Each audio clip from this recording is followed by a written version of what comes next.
পারিভাষিক শব্দ বা পরিভাষা পড়তে গিয়ে আমাদের প্রায়ই মাথায় আসে যে পরিভাষা আসলে কি, এটা কি কোনো পরীর ভাষা? না, পারিভাষিক শব্দ বা পরিভাষা কোনো পরীর ভাষা নয়।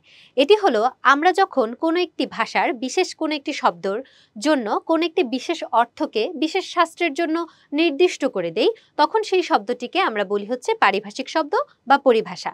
যেমন আমার পেছনে আমরা তিনটা শব্দ দেখতে পাচ্ছি, একটি হচ্ছে ধ্বনি, সন্ধি এবং লিরিক।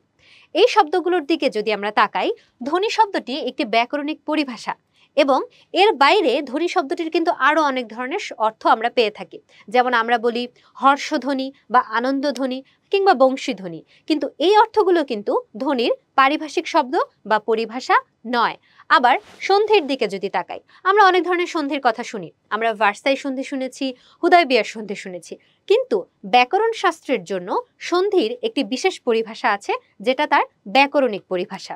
এরপর আমরা যদি তাকাই লিরিক শব্দটি দিয়ে, লিরিক শব্দটি দিয়ে আমরা প্রায় গানের কোনো অংশকে বুঝিয়ে থাকি, গানের কোনো লাইন বা অনেকগুলো শব্দকে আমরা হয়তো বুঝিয়ে থাকি, কিন্তু এটার ব্যাকরণিক পরিভাষার দিকে যখন আমরা তাকাই, তখন সেটা বলতে আমরা বুঝাই সাধারণত কোনো গীতি কবিতাকে। অর্থাৎ পারিভাষিক শব্দ বা পরিভাষা হলো কোনো একটি বিশেষ শাস্ত্র বা বিশেষ কোনো ক্ষেত্রের জন্য কোনো একটি শব্দের অর্থকে সুনির্দিষ্ট করে দেওয়া।